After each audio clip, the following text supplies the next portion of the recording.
پاکستان اور بھارت کے D G M Os کا پہلا رابطہ، ہاٹ لائن پر بات چیت کا پہلا راؤنڈ مکمل۔ ذرائع کے مطابق پاکستان اور بھارت کا جنگ بندی جاری رکھنے پر اتفاق۔ D G military operations major general Kashif Abdullah اور لیفٹیننٹ جنرل راجیو گھائے کے درمیان ہاٹ لائن پر گفتگو ہوئی۔ دونوں افواج کے درمیان کوئی فائرنگ نہیں ہوگی، شہری آبادیوں کو نشانہ نہیں بنایا جائے گا، پاکستان اور بھارتی افواج کی جانب سے ڈرونز کے ذریعے کوئی دراندازی نہیں کی جائے گی۔ پاکستان اور بھارت کے درمیان 10 مئی کو امریکی ثالثی میں سیز فائر ہوا تھا۔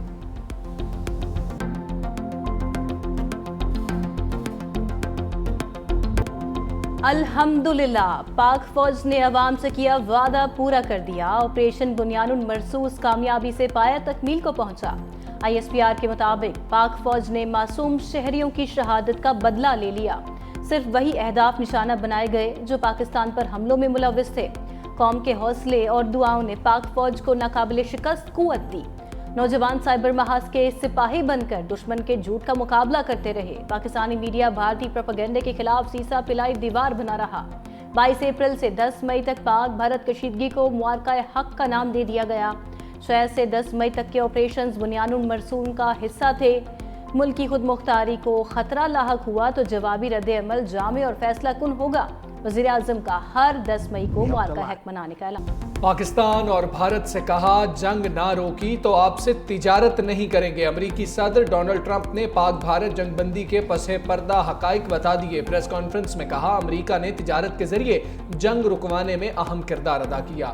بڑی جوہری جنگ کو روکا، جنگ چھڑ جاتی تو لاکھوں لوگوں کی اموات ہوتی۔ پاکستان اور بھارت کے رہنماؤں نے معاملے کی سنگینی کو سمجھا اور جنگ بندی کے لیے آمادہ ہوئے۔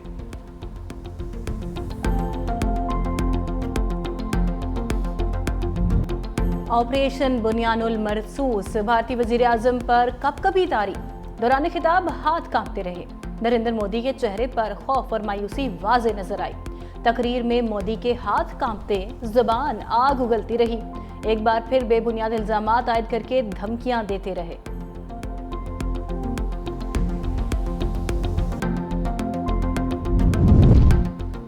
دشمن کے ناپاک عزائم افواج پاکستان کے عزم کو متزلزل نہیں کر سکتے۔ معرکہ حق پاکستانی عسکری تاریخ کا درخشاں باب ہے۔ Army chief general Asim Munir پرعزم، سی ایم ایچ راولپنڈی کا دورہ، آپریشن بنیان مرصوص کے زخمیوں سے فردن ملاقات، بہادری کو سراہا، بولے قوم اپنے سپاہیوں اور شہریوں کی قربانیوں پر فخر کرتی ہے۔ قوم اور افواج کا اتحاد ملک کی سلامتی کی مضبوط بنیاد ہے۔ 13 لاکھ بھارتی فوج اپنے تمام تر ہتھیاروں سے ہمیں ڈرا اور دھمکا نہیں سکتی۔ ملکی سالمیت کا دفاع کرنا جانتے ہیں۔ آئی ایس پی آر کی جانب سے army chief general Asim Munir کے بیانات کی ویڈیو شیئر۔ کہا، افواج پاکستان اور قوم ہر جارحیت کے خلاف پوری قوت سے سیسا پلائی دیوار ثابت ہوئے۔ ہمارے آباء و اجداد نے اور ہم نے اس ملک کو بنانے کے لیے بے پناہ قربانیاں دی ہیں اور ہم اس کی حفاظت کرنا بھی جانتے ہیں۔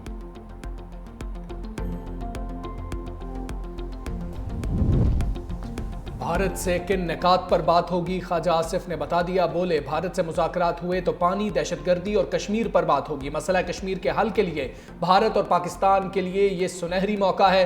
ٹرمپ نے مسئلہ کشمیر پر بات کر کے ایک اور پیش رفت کی۔ ساری جنگیں کشمیر پر لڑی گئی ہیں، حالیہ جنگ بھی کشمیر کا مسئلہ تھا۔ جو ملک دہشت گردی کا سب سے بڑا شکار ہے، اس پر الزام لگا کر حملہ کیا جائے، یہ ستم ظریفی ہے۔ پانی کے معاہدے کو معطل کرنے کی گنجائش نہیں۔ بھارت اس وقت اپنے زخم سہلا رہا ہے۔ بھارتی پارلیمنٹ میں ان کے وزیر اعظم کو برا بھلا کہا جا رہا ہے۔ اسرائیل کے علاوہ کوئی بھی ہندوستان کے ساتھ نہیں کھڑا ہوا۔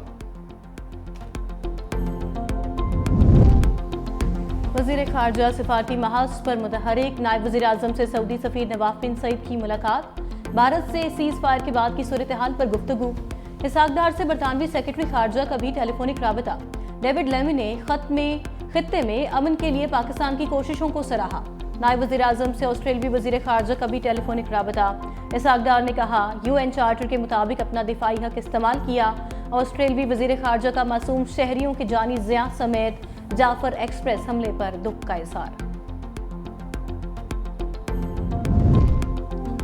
بھارت کو ہر محاذ پر بری طرح ہرایا، اب ایڈونچر کرنے سے پہلے 100 بار سوچے گا۔ وفاقی وزیر داخلہ محسن نقوی کی لاہور میں ڈرون حملے میں شہید علی حیدر کے والدین سے ملاقات، فاتحہ خوانی، بولے شہید علی حیدر 8 بہنوں کا اکلوتا بھائی تھا، بھارت سے کامیابی شہیدوں کے خون سے ملی ہے، آنے والے دنوں میں ڈیجیٹل یا سائبر پروپیگنڈا کرنے والوں کے بارے میں ایکشن ہوتا ہوا نظر آئے گا۔ وفاقی وزیر صحت مصطفیٰ کمال کا ڈسٹرکٹ ہسپتال کوٹلی کا دورہ، بھارت کی بلا اشتعال فائرنگ سے زخمی شہریوں کی عیادت کی، کہا حکومت زخمیوں اور شہیدوں کے لواحقین کی ہر ممکن مدد کرے گی۔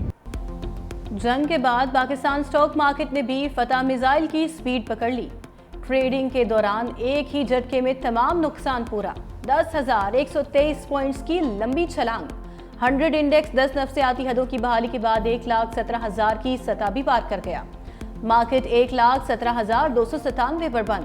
بھارت سے جنگ میں کامیابی پر پاکستان سٹاک ایکسچینج میں کیک بھی کاٹا گیا، سرمایہ کار پاک فوج زندہ آباد کے نعرے لگاتے رہے۔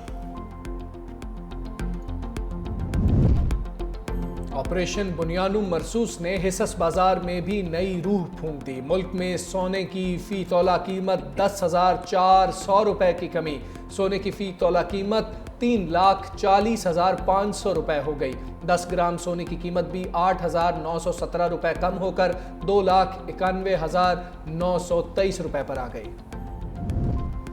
کرکٹ شائقین کے لیے بڑی خبر، جنگ بندی کے بعد PSL بھی ری شیڈیول، ذرائع کے مطابق بقیہ میچز کا آغاز 17 مئی سے راولپنڈی میں ہوگا، میچز 25 مئی تک کھیلے جائیں گے، کھلاڑیوں کو رپورٹ کرنے کے لیے 2 دن کا وقت مل گیا، شیڈیول فرینچائزز سے بھی شیئر کر دیا گیا، 17 اور 18 مئی کو ڈبل ہیڈرز ہوں گے، 19 اور 20 کو آرام دیا جائے گا، لاہور میں 2 ایلیمینیٹر اور 1 کوالیفائر کے ساتھ فائنل کرائے جانے کا امکان۔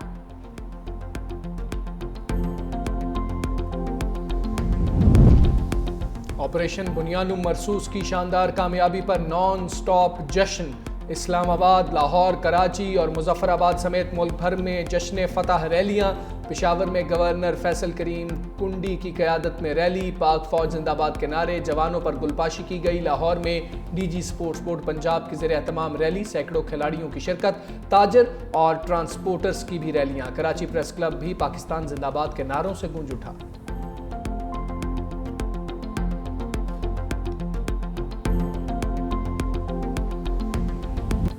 پاک فوج زندہ باد، پاکستان پائندہ باد، آپریشن بنیانو مرسوس کی کامیابی پر شہر شہر ریلیاں، سندھ میں حیدرآباد، گھوٹکی، چور، کنڈکوٹ، کمبر، جکب آباد، پنواکل میں ریلیاں، کوٹلی میں بھی خواتین اور بچوں سمیت شہریوں کی بڑی تعداد کا سبز ہلالی پرچم لہراتے ہوئے سڑکوں پر مارچ، پاک فوج زندہ باد کے نعرے، ناروال میں مذہبی جماعتوں کا بھی پاک فوج سے بھرپور اظہار یکجہتی، انڈیا کو منہ توڑ جواب دینے پر آرمی چیف کو مبارکباد پیش کی گئی، ایبٹ آباد میں شہری پاک فوج سے اظہار تشکر کے لیے بلوچ سینٹر پہنچ گئے، فوجی جوانوں کو ہار پہنائے، پھولوں کی پتیاں بھی نچھاور کی۔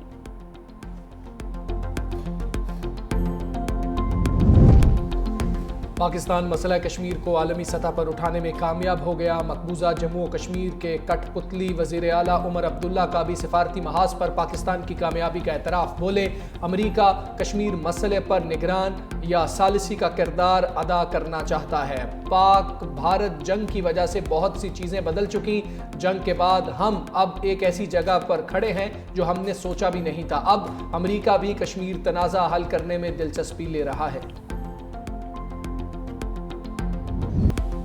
پاک بھارت کشیدگی مسئلہ کشمیر کو فرنٹ لائن پر لے آئی، تنازع کا حل نکالنے کا یہ موقع ضائع نہیں ہونا چاہیے۔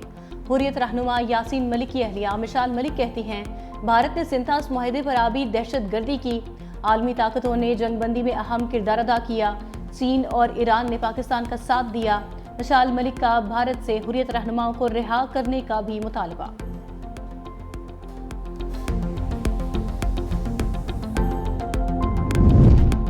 رافیل اور S-400 کی تباہی مودی پر بھاری، راج سنگھاسن ڈولنے لگا، آپریشن سندور کی ناکامی پر مودی کی اتحادی جماعت شیو سینا ناراض، مودی سے وزارت عظمیٰ چھوڑنے کا کہہ دیا، وزیر داخلہ امت شاہ سے بھی استعفے کا مطالبہ، رہنماؤں نے کہا مودی نے دہلی اور گجرات کے ارب پتیوں کی جائیدادوں کو پاکستانی میزائلوں سے بچانے کے لیے امریکہ کے پاؤں پکڑے، کانگریس کا پہلگام واقعے اور جنگ بندی پر پارلیمنٹ کا خصوصی اجلاس بلانے کا مطالبہ، راہل گاندھی نے بھارتی وزیر اعظم کو لکھے خط میں پوچھا امریکہ نے اچانک جنگ بندی کیسے کروا دی؟ مسئلہ کشمیر پر تیسرے غیر جانبدار ملک میں مذاکرات ہونے کی بات کیسے ہوئی؟ تیسرا فریق بھارت کو مذاکرات کا حکم کیسے دے سکتا ہے؟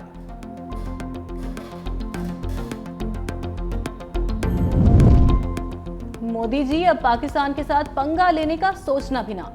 بھارت کی اپوزیشن جماعت کانگریس کے رہنما ششی تھرور کا مودی سرکار کو مفت مشورہ۔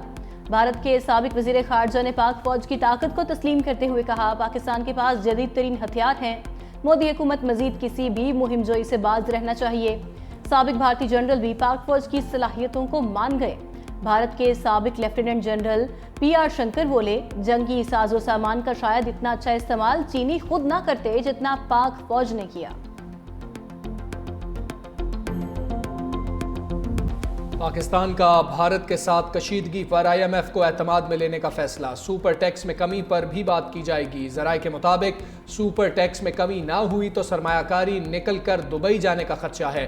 2022 میں عام آدمی کو ٹیکس سے بچانے کے لیے cement, steel, sugar, oil and gas, fertiliser, banking, textile سمیت بڑی صنعتوں پر سپر ٹیکس لگایا گیا تھا۔ اگلے سال کے لیے ٹیکس ٹو GDP ہدف بھی مقرر کیا جائے گا۔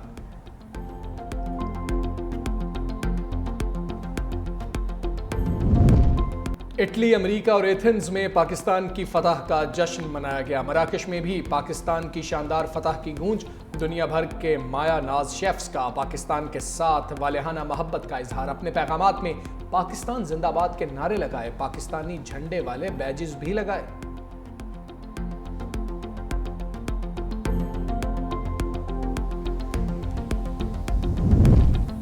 بھارت کراچی کا تو کچھ نہیں بگاڑ سکا، اپنے ہی ملک میں کراچی بیکری پر حملہ کر دیا۔ پاکستان کے ہاتھوں شکست کے بعد بھارت میں مسلمانوں کی زندگی اجیرن۔ بھارتی حیدرآباد میں کراچی بیکری پر BJP کے انتہا پسندوں کا حملہ، توڑ پھوڑ۔ انتہا پسندوں کا بیکری کا نام تبدیل کرنے کا مطالبہ۔ آندھرا پردیش میں بھی کراچی بیکری کی شاخ کے باہر احتجاج کیا گیا۔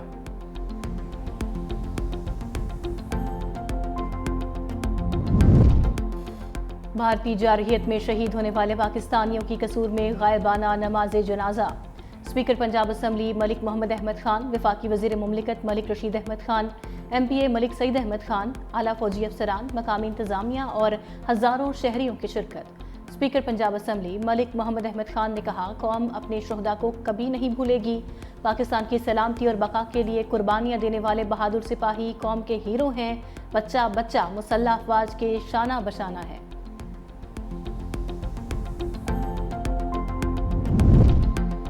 وزیر اعظم شہباز شریف کی سیالکوٹ آمد۔ امیر جمعیت اہل حدیث سینیٹر پروفیسر ساجد میر کی وفات پر اہل خانہ سے تعزیت، فاتح خوانی بھی کی۔ کہا ساجد میر پاکستان کی اہل بصیرت سیاسی شخصیت اور دینی اسکالر تھے، جن کی رحلت سے پاکستان کے سیاسی منظرنامے میں ایک ایسا خلا پیدا ہو گیا جو شاید ہی کبھی پر ہو سکے۔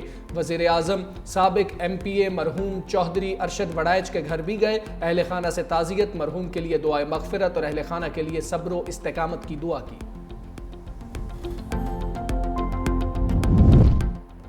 بانی PTI کی جنید اکبر کو پبلک اکاؤنٹس کمیٹی کی چیئرمین شپ چھوڑنے کی ہدایت۔ علیمہ خان نے بانی PTI کا تحریری پیغام پارٹی قیادت کو پہنچایا۔ علیمہ خان نے بانی PTI کا تحریری حکم پارٹی چیئرمین بیرسٹر گوہر اور سیکرٹری جنرل سلمان اکرم راجہ کے حوالے کیا۔ ذرائع کے مطابق بانی کی جنید اکبر کو پارٹی عہدے پر مکمل توجہ دینے کی ہدایت۔